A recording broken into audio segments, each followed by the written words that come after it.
السلام علیکم لسنرز، آج جو میں ناول ریڈ کرنے جا رہی ہوں وہ ہے حل نشتہ کی قسط نمبر 3 جو کہ تحریر ہے نگینہ عبدالقدیر کی۔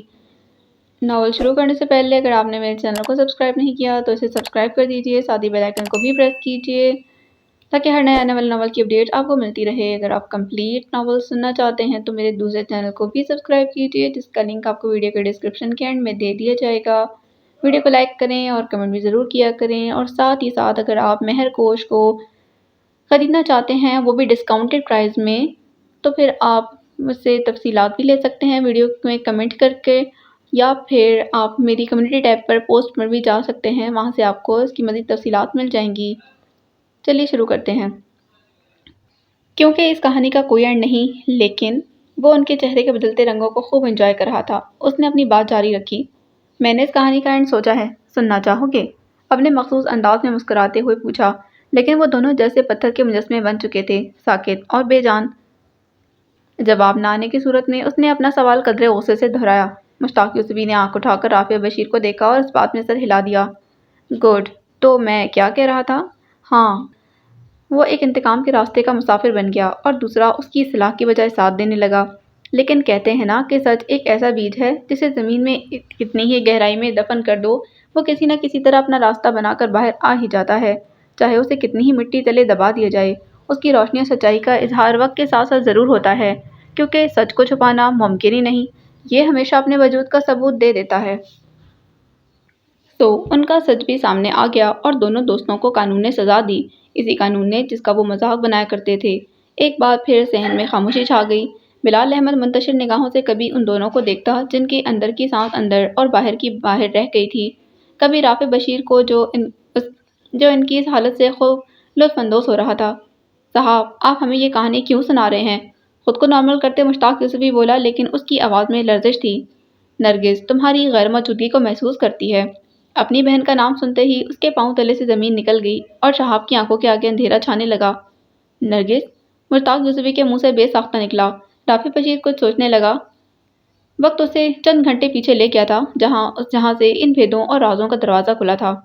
10 گھنٹے پہلے رافع بشیر اپنے اپارٹمنٹ سے نکلا۔ وہ لگاتار اپنے موبائل فون پر کچھ ٹائپ کر رہا تھا۔ گاڑی کے پاس پہنچ کر اس نے واچ مین کو آواز لگائی۔ جی صاحب۔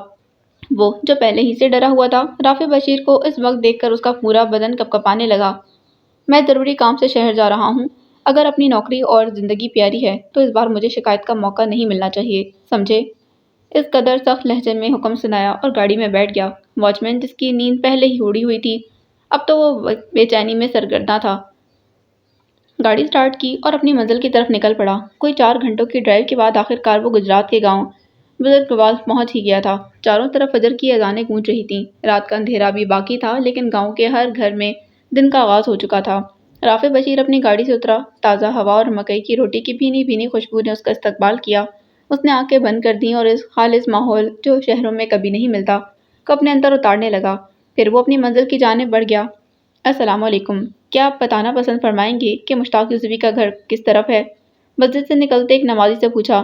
اس نے سر سے پاؤں تک رافع بشیر کو غور سے دیکھا۔ کالی جینس کے اوپر سفید شرٹ پہن رکھی تھی جس میں سادگی اور راحت کا خوبصورت امتزاج تھا۔ اس کا انداز کافی پرکشش تھا کہ اس آدمی کی نظریں خود بخود اس پر مرکوز ہو گئیں۔ وعلیکم السلام بیٹا، پہلے کبھی آپ کو یہاں دیکھا نہیں، آپ کی تعریف؟ گاؤں میں رہنے کے باوجود رافع بشیر کو انسان کی زبان کافی صاف لگ رہی تھی۔ میں مشتاق یوسفی کا دوست ہوں، شہر سے آیا ہوں، مختصر لفظوں میں اپنا جھوٹا تعارف کروایا۔ او اچھا، مشتاق کے دوست ہو؟ بھائی کیسا ہے وہ؟ غائب ہی ہو گیا، ساتھ نہیں آیا تمہارے؟ اب وہ دونوں آہستہ آہستہ چلنے لگے۔ جی الحمدللہ، وہ بالکل ٹھیک ہے۔ شہر کی زندگی اتنی آسان نہیں، وہ بھی کافی محنت کر رہا ہے۔ دراصل وہ آنا چاہ رہا تھا لیکن اس کو چھٹی نہیں ملی۔ گھر والوں کے لیے پریشان رہتا ہے، اس لیے میں اسے بنا بتائے چلا آیا کہ اس کے گھر والوں کی خیریت دریافت کر لوں۔ جتنی صفائی سے اس نے جھوٹ بولا اتنی آسانی سے وہ شخص مان بھی گیا۔ میں اس گاؤں کے اسکول کا ہیڈ ماسٹر ہوں۔ مشتاق میرے سامنے بڑا ہوا، ماشاءاللہ بہت محنتی اور لائق بچہ ہے۔ میں نے ہی اس کو شہر جا کر آگے پڑھنے کا مشورہ دیا، کیونکہ اس گاؤں میں ایف اے سے آگے پڑھائی نہیں اور پانی کا بھی بہت مسئلہ۔ اس شخص نے نہ چپ ہونے کی جیسے قسم کھائی تھی۔ رافع بشیر کے صبر کا پیمانہ لبریز ہونے لگا کہ بالآخر وہ مشتاق یوسفی کے گھر تک پہنچ گئے۔ لو بیٹا، ہم پہنچ گئے، پتہ نہیں چلا۔ چلو اب میں چلتا ہوں، اللہ حافظ۔ یہ کہہ کر وہ چلا گیا۔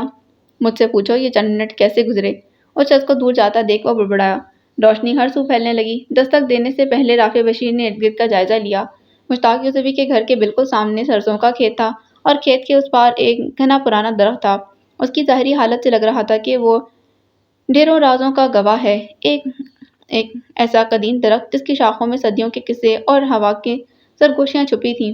صبح کا وہ منظر واقعی شاندار تھا کہ کسی کو بھی اپنے وش میں کر لے۔ رافع بشیر نے خود کو اس منظر سے آزاد کیا اور دروازے پر دستک دی۔ کون؟ اندر سے آواز آئی۔ جی، میں مشتاق کا دوست، شہر سے آیا ہوں۔ مشتاق یوسفی کا نام سنتے ہی وہ تیزی سے دروازے کی طرف بڑھا۔ دروازہ کھلتے ہی ساتھ ہی رافع بشیر نے ایک 16 سالہ نوجوان کو اپنے سامنے پایا۔ اس کے نئے نقش بالکل مشتاق یوسفی جیسے تھے۔ آپ بھائی کے دوست ہو؟ بھائی کہاں ہے؟ وہ ساتھ نہیں آیا؟ وہ ٹھیک تو ہے نا؟ ایک سانس میں اس نے 3-4 سوال پوچھ ڈالے۔ اس وقت کون ہے سردار؟ پیچھے ہی شاید اس کی ماں نے آواز لگائی۔ اماں، بھائی کا کوئی دوست آیا ہے شہر سے۔ اپنی ماں کو عجلت میں جواب دے کر وہ دوبارہ رافع بشیر کو منتظر نگاہوں سے دیکھنے لگا۔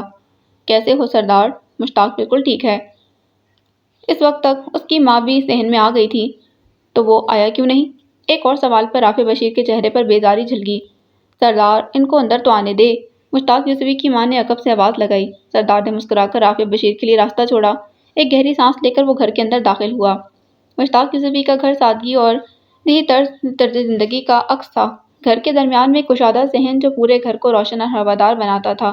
اس کے ارد گرد مٹی اور پتھروں سے بنے کمرے جن کی چھت کپریل کی تھی۔ صحن کے ایک کونے میں باورچی خانہ تھا جہاں لکڑی کے چولہے پر ناشتہ تیار ہو رہا تھا اور دوسری طرف جانوروں کے لیے ایک چھوٹا سا باڑا تھا۔ پانی کے لیے گھر کے اندر ایک قدیم کنواں اور ایک چھوٹا سا باغ تھا جہاں آم اور نیم کے درخت لگے ہوئے تھے۔ یہ گھر گاؤں کی سادگی اور قدرتی حسن کو بہترین انداز میں ظاہر کرتا تھا۔ رافع بشیر کو وہ گھر سادہ لیکن پرسکون لگا۔ سردار نے اسے صحن میں رکھی چارپائی پر بیٹھنے کا کہا۔ بیٹا، میں نے آپ کو پہچانا نہیں، مشتاق یوسفی کی ماں بولی۔ سردار اسے مشکوک نظروں سے دیکھ رہا تھا۔ اماں، میں رافع ہوں، شہاب کے محلے میں رہتا ہوں۔ مشتاق اور شہاب سے کافی اچھی دوستی ہے میری۔ اپنے نام کے علاوہ باقی سب جھوٹ بولتے وہ ذرا بھی نہیں گھبرایا۔ بھائی کیوں نہیں آیا؟ سردار اپنے سوال پر اڑا رہا۔ غصے کو ضبط کرتا رافع بشیر بامشکل مسکرایا۔ اس کو کام سے چھٹی نہیں مل رہی تھی۔ آپ سب کے لیے کافی پریشان اور فکر مند تھا، اس لیے میں آ گیا آپ لوگوں کی خیریت دریافت کرنے۔ مزے کی بات یہ ہے کہ مشتاق نہیں جانتا میں یہاں ہوں۔ گاؤں کی سادی سی ماں آسانی سے اس کی باتوں میں آ گئی۔ اب وہ شہر کی باتیں کرنے لگا۔ وہاں کی زندگی اس کی اور مشتاق یوسفی کی دوستی کے کئی جھوٹے قصے سناتا رہا۔ ناشتہ کرو گے؟ پتہ نہیں کیوں لیکن تمہیں دیکھ کر لگا کہ جیسے مشتاق واپس آ گیا ہو۔ اس کی ماں کی آنکھیں بھر آئی تھیں۔ وہ بھی بہت جلد واپس آ جائے گا اور ماں کے ہاتھوں کے بنے ناشتے سے کون انکار کرتا ہے بھائی؟ مشتاق کی ماں مسکرائی اور اپنے پلو سے آنسو صاف کرنے لگی۔ سردار بھی مسکرا اٹھا اور بلا شبہ اس کی مسکراہٹ مشتاق یوسفی کی سی تھی۔ تینوں نے ساتھ بیٹھ کر ناشتہ کیا۔ ابھی وہ خوش گپیوں میں مصروف تھے کہ رافع بشیر کو اندر کمرے سے ایک بچی کی آواز آئی۔ اماں، بھوک لگی ہے، ناشتہ دو۔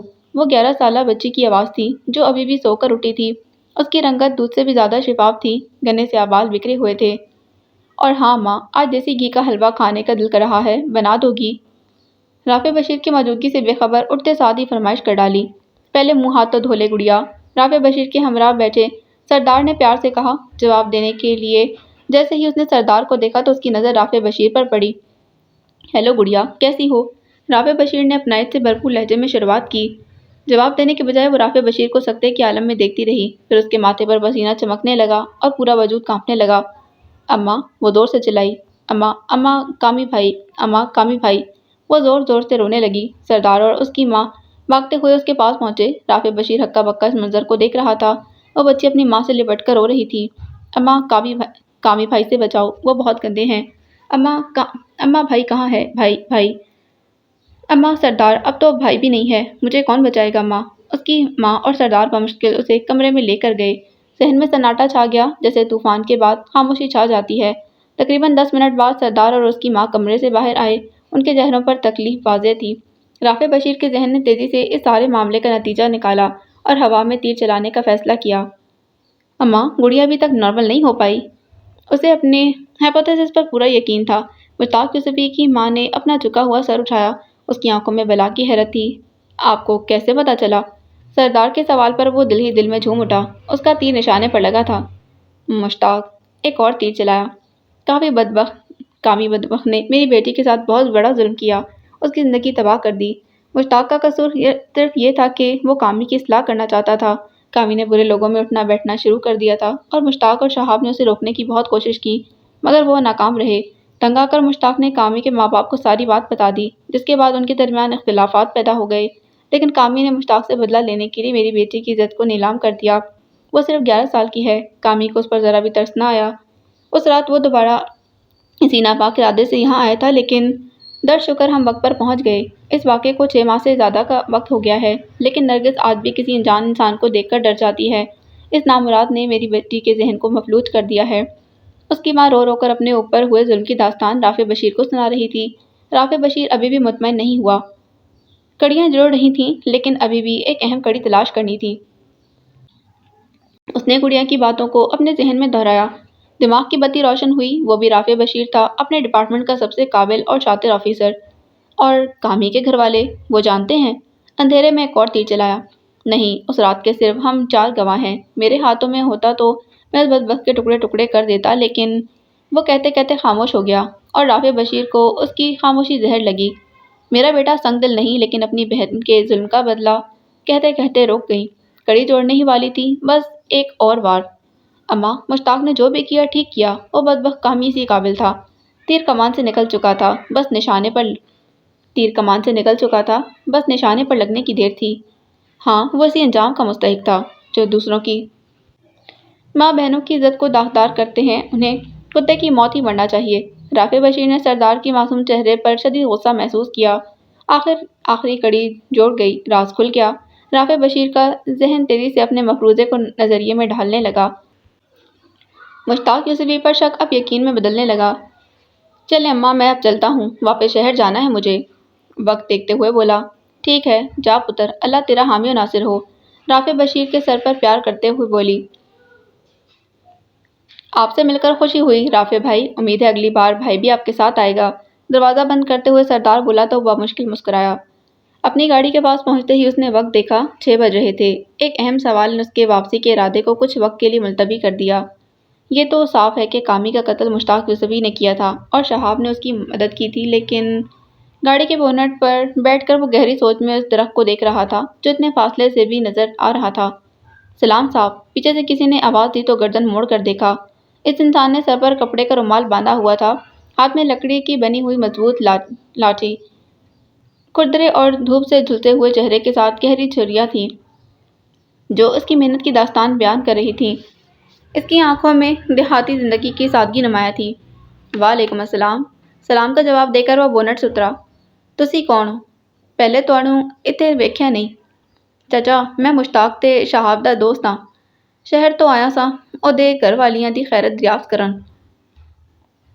رافع بشیر نے اسے پنجابی میں جواب دیا، جس کی وجہ سے اس انسان کی ہچکچاہٹ کچھ کم ہوئی۔ اچھا، تا تسی مشتاق تے شہاب دے دوست ہو؟ کنا عرصہ ہو گیا انہاں نوں ویکھے ہوئے؟ اس انسان کی آنکھیں چمک اٹھیں۔ تسی انہاں دوناں نوں جاندے ہو؟ رافع بشیر کے ذہن نے ایک بار پھر کام کرنا شروع کیا۔ شاید ان سوالوں کا جواب ملنے والا ہے۔ میں انہاں تیناں نوں بچپن تو جاندیاں۔ تیسرا کون؟ رافع بشیر جان کر بھی انجان بنا رہا۔ کامی، اور کون؟ رافع بشیر نے اس انسان کی آنکھوں میں اداسی کی جھلک محسوس کی۔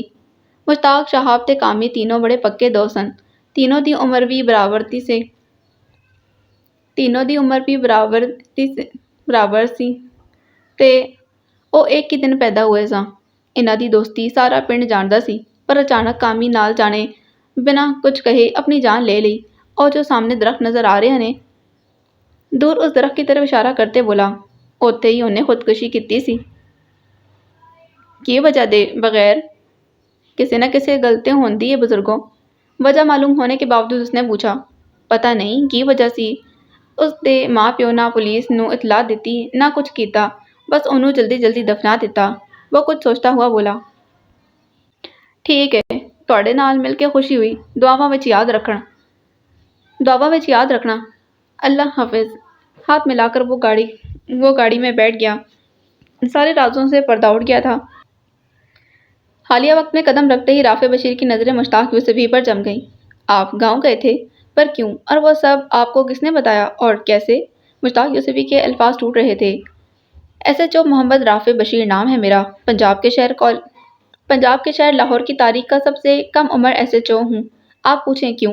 کیونکہ جب بھی میرے پاس کوئی کیس آیا میں نے قانون کی بالادستی کو ہمیشہ مقدم رکھا اور ہر مجرم کو سزا دلوانے میں اپنی پوری کوشش کی۔ میرے لیے یہ بات فخر کی ہے کہ آج تک کوئی کیس کو حل نشدہ نہیں چھوڑا۔ مشتاق یوسفی سمجھ گیا تھا کہ اس کا راز کھل چکا ہے اور اب فرار کا کوئی راستہ نہیں۔ میں نے ہی کامی کا قتل کیا تھا اور اپنے اس فعل پر کوئی شرمندگی نہیں۔ اگر آپ مجھے سزا دینا چاہتے ہیں تو شوق سے دیں، میں اب نہیں بھاگوں گا۔ اس کے لفظوں میں شکست تھی۔ شہاب اس کے اعتراف جرم پر حیران رہ گیا اور اس کی طرف چپ چاپ دیکھتا رہا۔ ان سب کے درمیان صرف بلال احمد ہی سارے حقائق سے ناواقف تھا۔ لیکن اس جرم کی سزا کا واحد حقدار صرف اور صرف میں ہوں، اس لیے براہ کرم میرے گھر والوں اور شہاب کو اس میں نہ گھسیٹا جائے۔ اپنی بات ختم کر کے اس نے اپنی کلائی پر بندھی گھڑی اتاری اور جیبیں خالی کرنے لگا جیسے وہ گرفتاری کے لیے پوری طرح تیار ہو۔ 6 قتلوں کی سزا جانتے ہو کیا ہوتی ہے؟ عدالت پھانسی کی سزا سنائے گی۔ رافع بشیر کے جملے پر اس کا چلتا ہاتھ رک گیا۔ 6؟ میں آپ کی بات نہیں سمجھا۔ سب کچھ چھوڑ چھاڑ کر وہ شہاب کے ہمراہ چرپائی سے اٹھ کھڑا ہوا۔ اچھا ایک بات تو بتاؤ، تم ان مجرموں کے دلوں کا کیا کرتے ہو؟ رافع بشیر آرام سے بیٹھا ان دونوں کی گھبراہٹ کو انجوائے کر رہا تھا۔ دل؟ کون سے دل؟ میں آپ کی بات نہیں سمجھ سکا۔ مشتاق یوسفی واقعی حیران تھا۔ کیا تم وہ سیریل کلر نہیں جو زنا بالجبر کے کیسوں کے مجرموں کو بے رحمی سے مار رہا ہے؟ اچھا بتاؤ نا، دل نکال کر کیا کرتے ہو تم دونوں؟ دفنا دیتے ہو یا کیا فرائی کر کے کھا جاتے ہو؟ ناقابل برداشت سوال پر مشتاق یوسفی چیخ اٹھا۔ بس بہت ہوا۔ آپ اپنے آپ کو بہت قابل اور ایماندار آفیسر سمجھتے ہیں نا، لیکن افسوس اس بار آپ کی ہائپوتھیسس غلط ثابت ہوئی، کیونکہ یہ سچ ہے کہ میں نے کامی کا قتل کیا تھا کیونکہ اس نے میری نزدیک کی زندگی خراب کی تھی، لیکن میں اتنا سنگ دل اور بیوقوف نہیں کہ دوسروں کو کھلے عام قتل کرتا پھروں، وہ بھی اتنی بے رحمی سے۔ نہیں، وہ میں نہیں ہوں۔ مشتاق یوسفی کی آنکھوں میں کچھ تو تھا کہ رافع بشیر کو پہلی بار اپنی محنت ضائع ہوتی دکھائی دی۔ بلال احمد، ان کے گھر کی تلاشی لو۔ بلال احمد جو ابھی بھی شش و پنج کا شکار تھا اپنا نام سنتے ہوش میں آیا۔ جی سر، بمشکل بول کر مندر چلا گیا۔ آپ اس طرح میرے گھر کی تلاشی کیسے لے سکتے ہیں؟ سرچ وارنٹ ہے آپ لوگوں کے پاس؟ شہاب زور زور سے بولتا بلال احمد کے پیچھے چلا گیا۔ صحن میں اب وہ دونوں تنہا تھے۔ نرگس کیسی تھی؟ مشتاق یوسفی خود کو پوچھنے سے روک نہ سکا۔ مجھے دیکھ کر ڈر گئی تھی۔ کامی نے اس بچی کے معصوم ذہن میں خوف کی بنیاد رکھ دی ہے۔ اب شاید ہی کوئی یقین اس کے ٹوٹے اعتماد کو بحال کر سکے۔ مشتاق یوسفی نے پہلی بار اس کے سخت آنکھوں میں نرمی کی ایک جھلک دیکھی تھی۔ سر، میں اعتراف کرتا ہوں کہ کامی کا خون میں نے ہی کیا تھا، لیکن باقی 5 افراد کا قتل میں نے نہیں کیا۔ وہ اپنی بات پر اڑا رہا۔ سر، یہ دیکھیے اندر سے کیا ملا ہے۔ بلال احمد تیز قدموں سے اس کی طرف بڑھا۔ اس کے ہاتھ میں کچھ دوائیوں کے پتے تھے۔ بلال احمد کے ہاتھ سے لے کر اس نے بغور ان دوائیوں کا جائزہ لیا۔ کون کھاتا ہے؟ آنکھوں کی سختی نے نرمی کو کہیں چھپا دیا۔ مشتاق، شہاب بولا تو مشتاق یوسفی نے اسے اداس آنکھوں سے دیکھا۔ اتنی سی عمر میں اتنی ڈپریشن اور نیند کی گولیاں کھاتے ہو؟ پلتے بلال احمد کی طرف بڑھاتے پوچھا۔ وجہ آپ جانتے ہیں، مشتاق یوسفی بمشکل بول پایا۔ ایک ایسا خطرناک سائیکو سیریل کلر جو اپنی بہن کے ساتھ ہونے والی ظلم کا بدلہ دوسرے ریپسٹ کو موت کے گھاٹ اتار کر لے رہا ہے، مگر اس کے باوجود سکون کی جستجو میں بے شمار دوائیاں کھا رہا ہے تاکہ اپنے اندرونی ہار کو چھپا سکے۔ کل کے اخبار میں اگر ایسی سرخی ہو تو بلال احمد تمہاری پروموشن پکی۔ وہ قدرے اونچا بولا۔ مشتاق یوسفی نے سرخ ہوتی آنکھوں سے شہاب کو دیکھا۔ صاحب، وہ میں نہیں ہوں۔ ایک گہری سانس لی، وہ واقعی تھک چکا تھا۔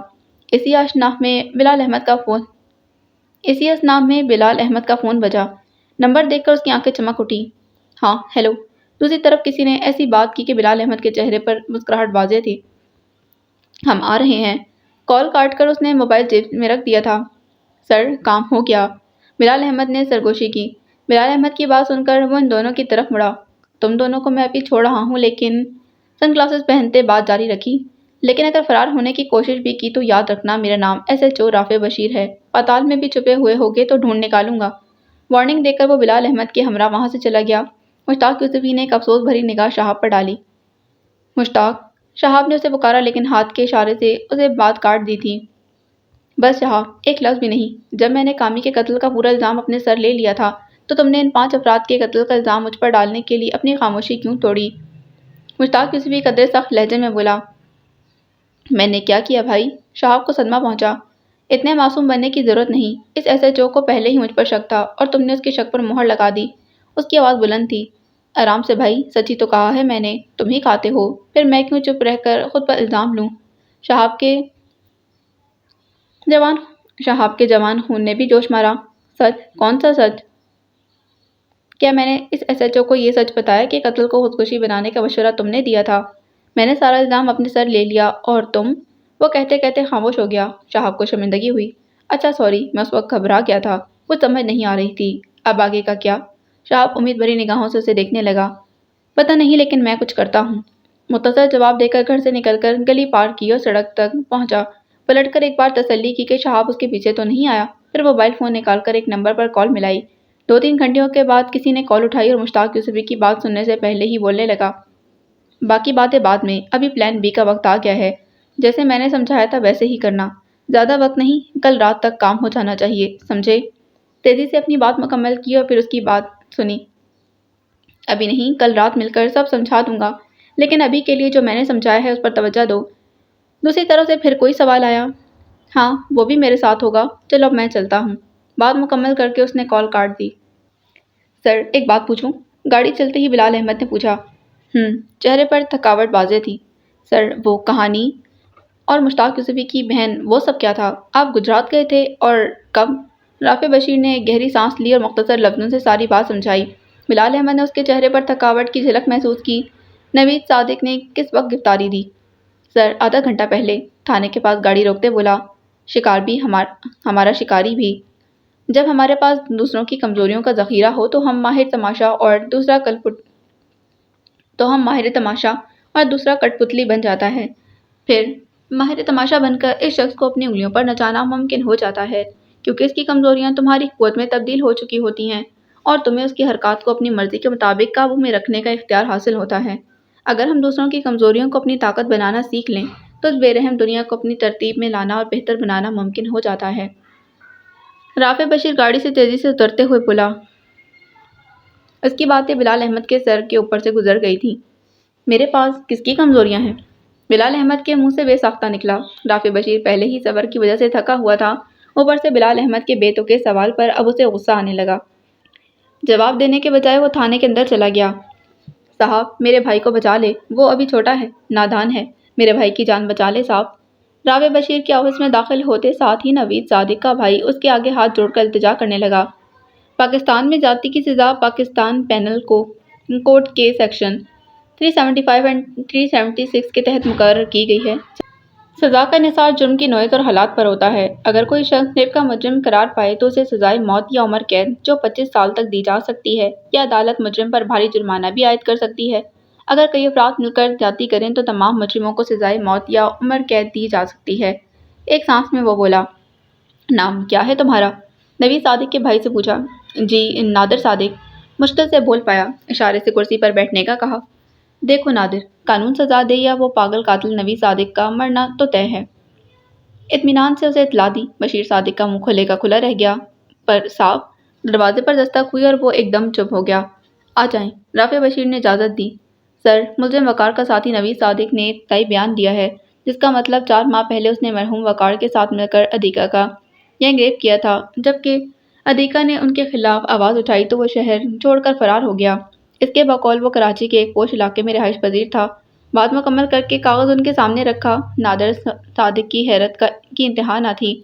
کل عام سے حلیے والا انسان جو وقار کو اپنا دوست بتا رہا تھا، آج پولیس کی وردی میں ملبوس اسے اس کے بھائی کا بیان سنا رہا تھا۔ کل کا دوستی بھرا لہجہ سرکاری اختیار اور بے رحمی کی تصویر بن چکا تھا۔ نادر صادق کو سمجھ نہیں آ رہی تھی کہ یہ سب ایک کھیل تھا یا حقیقت۔ تم پولیس والے ہو؟ اتنا بڑا دھوکہ، دوستی کے نام پر اتنا بڑا ڈرامہ کیا۔ اب تو مجھے شک ہے کہ کوئی پاگل قاتل ہے بھی یا نہیں۔ سب کھیل تھا میرے معصوم بھائی کو گرفتار کرنے کی سازش تھی۔ نادر صادق واقعی بھڑک گیا۔ تمیز سے بات کر، یہ تھانہ ہے، تیرے باپ کا گھر نہیں۔ اور کیا کہا؟ معصوم؟ بے غیرت ہے تیرا بھائی جو دوسروں کی ماں بہنوں کی عزت نیلام کرتا پھرے۔ میرے قانون میں اس کی سزا موت سے بھی بدتر ہونی چاہیے۔ اب کسی کا باپ بھی تیرے بھائی کو نہیں بچا سکتا۔ بلال احمد کا چہرہ کچھ پل کے لیے بالکل بدل گیا، گویا وہ کوئی اور ہی انسان ہو۔ میں بچاؤں گا اپنے بھائی کو، وکیل آنے ہی والا ہے۔ وہ بولتا بولتا آفس سے باہر نکل گیا۔ رافع بشیر مسکرا اٹھا۔ نوید صادق کی بیل تو آسانی سے ہو جائے گی، اور یہی تو میں چاہتا ہوں۔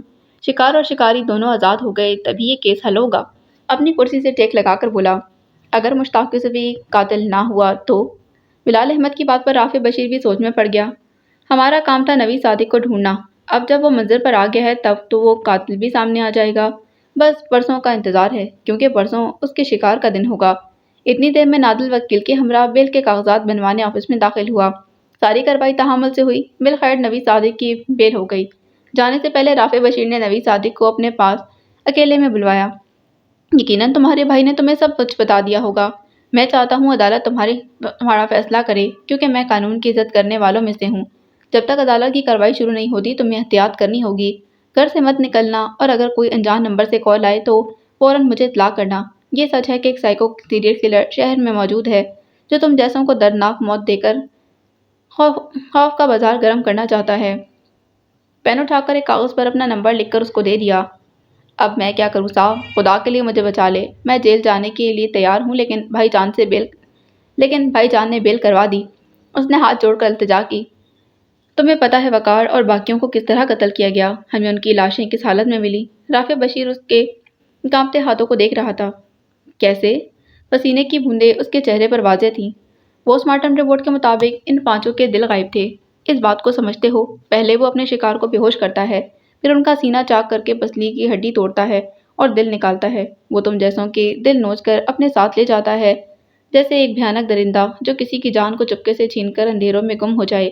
وہ بے رحمی سے سب کو مار رہا ہے اور اس کا اگلا شکار تم ہو، اسی لیے وارن کر رہا ہوں۔ کچھ بھی گڑبڑ محسوس ہو تو فوراً مجھ سے رابطہ کرنا، کیونکہ میرے علاوہ تمہیں کوئی نہیں بچا سکے گا، سمجھے؟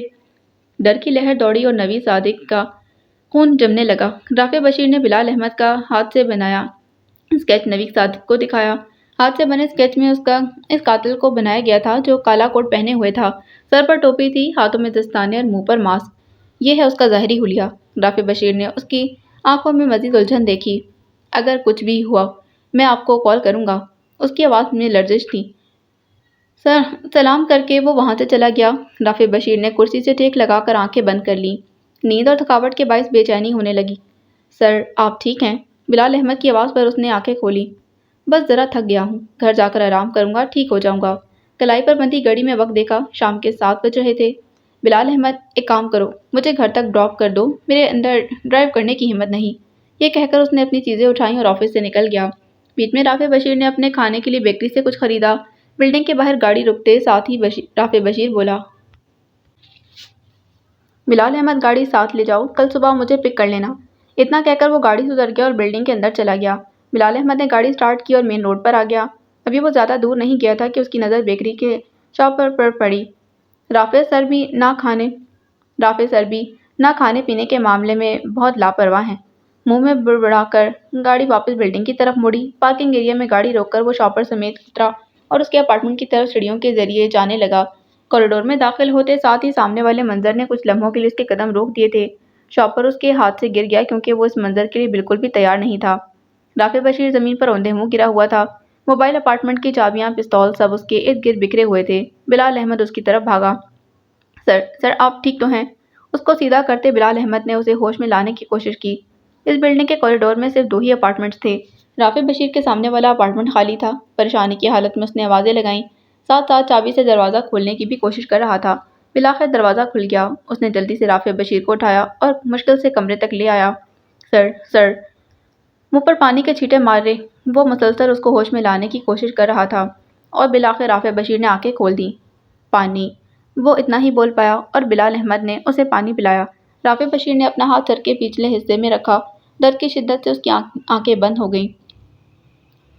سر آپ ٹھیک تو ہیں؟ بلال احمد نے اسے سہارا دے کر اٹھایا اور وہ بیڈ سے ٹیک لگا کر بیٹھ گیا۔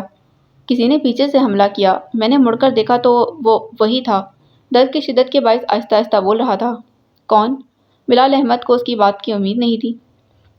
وہی سیاہ کوٹ والا قاتل۔ بلال احمد کا منہ کھلے کا کھلا رہ گیا۔ وہ اتنی ہمت، لیکن کیا آپ نے اس کا چہرہ بھی دیکھا؟ بلال احمد کی پریشانی بڑھنے لگی۔ نہیں، بس کالے کوٹ کی جھلک سے میں نے اسے پہچان لیا۔ رافع بشیر کچھ یاد کرتا ہوا بولا۔ اس حملے کا مقصد شاید… بلال احمد کسی نتیجے پر پہنچنے لگا۔ شاید کیا؟ رافع بشیر کی آنکھیں بند تھیں۔ شاید اس کا سب سے بڑا راز جو کھل گیا۔ بلال احمد کا پھر بلال احمد نے پھر بات بدل دی۔ سب چھوڑیں سر، میں آپ کے لیے چائے بناتا ہوں، پھر آپ دوا کھا کر آرام کر لیں، باقی باتیں کل دیکھیں گے۔ اتنا کہہ کر بلال احمد کمرے سے نکل گیا۔ باورچی خانے میں جانے سے پہلے اس کی نظر لاؤنج میں کل رات کے بکھرے کاغذوں کی راکھ پر پڑی جو پورے لاؤنج میں پھیل گئے تھے۔ سر جھٹک کر وہ چائے بنانے چلا گیا۔ جب تک چائے پک رہی تھی اس نے پھول جھاڑو سے ساری راکھ اکٹھا کر کے کوڑے دان میں پھینک دی، پھر چائے کی ٹرے سجائی اور رافع بشیر کے کمرے میں لے گیا۔ تم نے زحمت کی، میں کر لیتا۔ رافع بشیر کا اشارہ راکھ کو صاف کرنے پر تھا۔ کوئی بات نہیں سر، مجھے آپ کا کام کر کے اچھا لگتا ہے۔ پتہ نہیں کیوں مجھے آپ اپنے بڑے بھائیوں کی طرح لگتے ہیں، چائے کا گھونٹ بھرتے ہوئے بولا۔ رافع بشیر مسکرا اٹھا۔ ویسے باتوں کے ساتھ ساتھ چائے بھی اچھی بنا لیتے ہو۔ اس بات پر وہ مسکرا اٹھا اور سامنے لگی گھڑی پر نظر پڑی۔ 9:10۔ اب تم جاؤ، میں ٹھیک ہوں، دوا کھا کر سوؤں گا تو صبح تک سیٹ ہو جاؤں گا۔ بلال احمد نے اس بات میں سر ہلایا اور خدا حافظ کر کے اپارٹمنٹ سے نکل گیا۔ اپارٹمنٹ کے باہر آتے ہی اس کی نظر CCTV کیمرے پر پڑی جو کل رات پتھر لگنے کی وجہ سے ٹوٹا ہوا تھا۔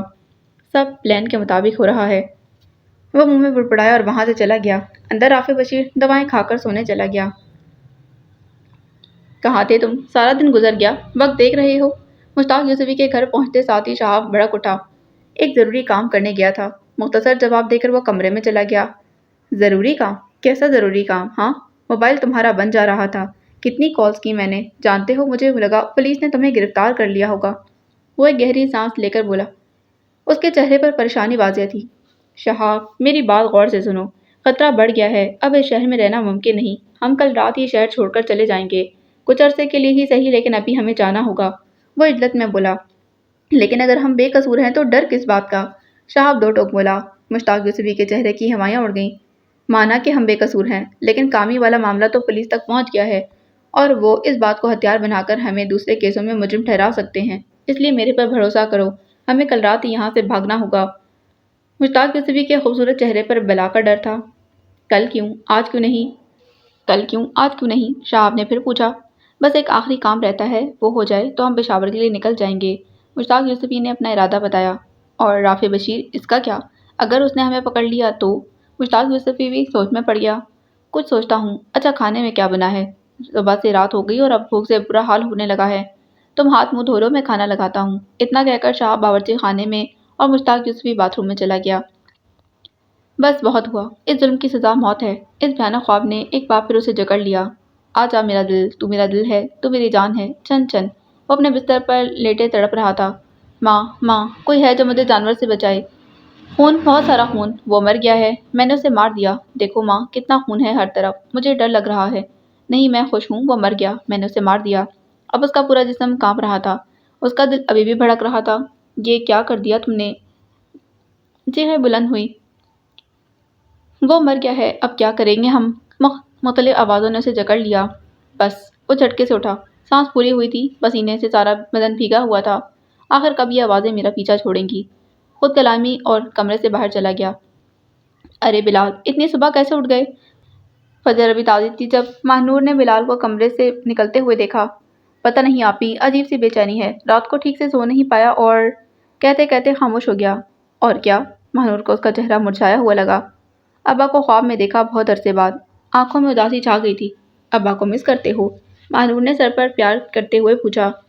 جی، کبھی کبھی سوچتا ہوں اگر ابا زندہ ہوتے تو آج آپ اپنے گھر کی ہوتی، مجھے افسوس ہے کہ میں آپ کے لیے کچھ نہ کر سکا۔ بولتے بولتے آپ دیدہ ہو گیا۔ ماہنور سے اپنے بھائی کے آنسو برداشت نہیں ہوئے۔ کیسی باتیں کر رہے ہو، تم نے اپنی آپی کے لیے بہت کچھ کیا ہے، اچھے دن آئیں گے، مایوس مت ہو، تم جانتے ہو اس دنیا میں تم مجھے سب سے زیادہ عزیز ہو اور تمہارے لیے میں سب کچھ قربان کر سکتی ہوں۔ اچھا بس اب رونا بند کرو، شاباش۔ اس کے آنسو صاف کرتی ہوئی بولی۔ آپی، اچھے دنوں کا انتظار لمبا نہیں ہو گیا؟ معصومانہ سوال پوچھا۔ ماہنور نے ایک ٹھنڈی آہ بھری۔ کبھی کبھی دیر ہو جاتی ہے، لیکن اس کے بعد جو ملتا ہے وہ پچھلی ساری تکلیفوں کو مٹانے کے لیے کافی ہوتا ہے۔ دل چھوٹا مت کرو، ایک دن سب ٹھیک ہو جائے گا۔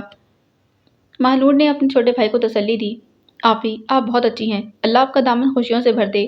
اپنے آنسو صاف کرتا وہ کھڑا ہوا اور باتھ روم کی طرف چلا گیا۔ پیچھے ماہنور کی آنکھیں ضبط سے لال ہو گئیں۔ اس نے جائے نماز طے کی اور صحن میں آ گئی۔ فجر اور صبح کے درمیان کا منظر نہایت دلکش اور سحر انگیز تھا۔ آسمان پر ہلکی نیلگوں روشنی پھیل چکی تھی مگر سورج ابھی پوری طرح نمودار نہیں ہوا تھا۔ ماہنور نے آنکھیں بند کر لیں۔ رات کی ٹھنڈی ہوا میں ہلکی سی خنکی باقی تھی اور ہر چیز پر شبنم کے ننھے قطرے چمک رہے تھے۔ اس کے کانوں میں پرندوں کے نغمے اور درختوں کے پتوں کی ہلکی ہلکی سسراہٹ سنائی دینے لگی۔ یہ لمحہ ماہنور کا پسندیدہ تھا کیونکہ اس وقت رات کی خاموشی اور دن کی ہلچل کے درمیان فطرت ایک حسین توازن قائم رکھتی تھی۔ اس نے دھیرے سے آنکھیں کھولی۔ اس کی آنکھیں ڈھلتی عمر کے بوجھ کو مشکل سے اٹھا رہی تھیں۔ معاشرے کی روایتوں نے اس کی زندگی کے بہت سے سال ضائع کر دیے تھے۔ ہمارے معاشرے میں دکھاوے کی شادیاں بڑھتی ہوئی خواہشیں ایک خطرناک رواج بن چکی ہیں۔ جب شادیوں میں محض دولت، شان و شوکت اور اہمیت دی جائے تو مجھ جیسی عام لڑکیوں کے لیے سادہ اور محبت بھری شادی کا خواب مشکل ہو جاتا ہے۔ وہ خود سے باتیں کرنے لگی۔ کیسا عجیب معاشرہ بن گیا ہے جہاں لڑکیوں کی شادیوں کو صرف پیسہ اور شکل و صورت سے جوڑا جانے لگا ہے۔ میں سوچتی ہوں سادگی میں شادی کیوں نہیں ہو سکتی؟ کیوں اس معاشرے نے بس دولت اور خوبصورتی کی قیمت پر تولنا شروع کر دیا ہے؟ اب کسی کی سیرت یا کردار کی اہمیت نہیں رہی، بس ظاہری دکھاوا اور دولت کا کھیل چل رہا ہے۔ سچ تو یہ ہے کہ شادی کا اصل مقصد دو دلوں کا ایک ہونا اور زندگی کے ساتھی کا انتخاب ہے، نہ کہ پیسہ اور صورت کا حساب۔ پھر کیوں اس معاشرے نے سچائی کو نظر انداز کر کے بس جھوٹے معیار بنا رکھے ہیں؟ کرسی پر بیٹھی خود کلامی کی۔ آپی کس سے باتیں کر رہی ہو؟ ماہنور کو اکیلے میں بڑبڑاتے دیکھا تو بے ساختہ پوچھ بیٹھا۔ خود سے، ماہنور نے اپنی آنکھوں کی نمی کو پلکوں سے صاف کرتے کہا۔ چلو اب یہ کون سی عادت بنا لی ہے؟ خود سے باتیں کرنے سے انسان آہستہ آہستہ وہ ایک دم رک گیا۔ پاگل ہو جاتا ہے۔ ماہنور نے اس کا جملہ مکمل کیا۔ نہیں، تنہا پسند ہو جاتا ہے، بلال احمد نے اس کے سر پر پیار کرتے کہا۔ ماہنور دھیرے سے مسکرائی۔ اور پھر وہ یہ تو بھول جاتا ہے کہ اس کا ایک عدد بھائی ہے جو ناشتے کے انتظار میں بھوک سے مرا جا رہا ہے۔ اس کی بات پر ماہنور فوراً اٹھی۔ مرے تمہارے دشمن، چلو اماں کے ساتھ جا کر بیٹھو، میں ابھی ناشتہ بنا کر لاتی ہوں۔ اس کے سر پر ایک تھپڑ رسید کیا اور باورچی خانے میں چلی گئی۔ بلال احمد کسی گہری سوچ میں ڈوب گیا تھا۔ السلام علیکم سر، اب آپ کی طبیعت کیسی ہے؟ بلال احمد نے سلام کر کے پوچھا۔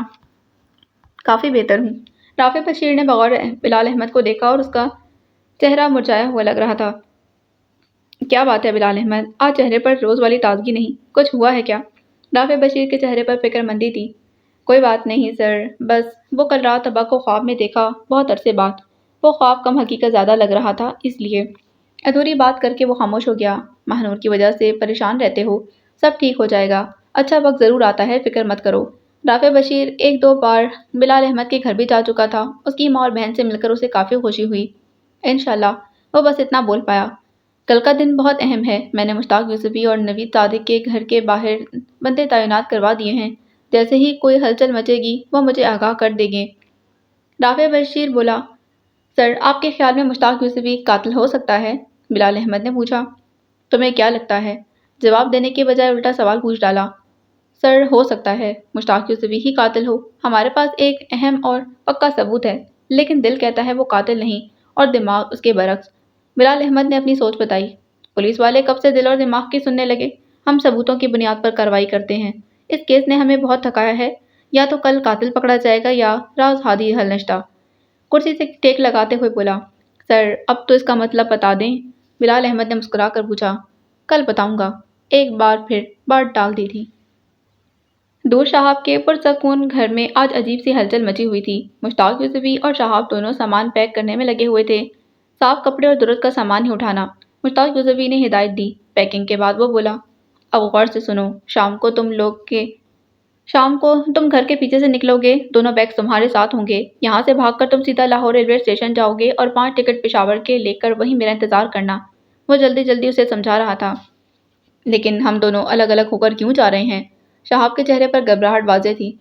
دیکھو میرے بھائی، ساتھ ساتھ نکلیں گے تو یقیناً پکڑے جائیں گے۔ کل رات سے ایک انجان انسان گلی کے باہر کھڑا ہے جو ضرور رافع بشیر نے ہمارے پر نظر رکھنے کے لیے بھیجا ہوگا۔ تو تم پہلے نکلو اور میں رات کو روٹی لینے کے بہانے گھر سے نکلوں گا۔ مشتاق یوسفی کی آنکھوں میں اضطراب تھا۔ اگر ہم پکڑے گئے تو؟ شہاب بھی بے چین ہوا۔ ہم نہیں، صرف میں۔ اگر میں پکڑا گیا تو میرے پیچھے نہیں آؤ گے، بلکہ چپ چاپ سب کو لے کر پشاور روانہ ہو جاؤ گے۔ مجھ سے وعدہ کرو، ان کا خیال رکھو گے۔ مشتاق یوسفی نے اس کا ہاتھ پکڑ کر شہاب سے وعدہ لینا چاہا۔ مجھے پورا بھروسہ ہے ہم دونوں ان کا مل کر خیال رکھیں گے اور پشاور میں ایک نئی زندگی بھی شروع کریں گے۔ اس کی بات نے مشتاق یوسفی کو امید اور ہمت دلائی تھی۔ بس ایک آخری کام اور پھر ان الجھنوں سے حقیقی طور پر آزادی مل جائے گی۔ مشتاق یوسفی بڑبڑایا۔ عصر سے پہلے ہی کالے بادلوں نے آسمان پر اپنا بسیرا کر لیا اور تیز چلتی ہوائیں مئی کی عصر کو مزید نکھار رہی تھیں۔ اپنے آفس میں موجود رافع بشیر کسی سے فون پر بات کر رہا تھا اس کے چہرے پر اضطراب واضح تھا۔ باقی اگلی قسمیں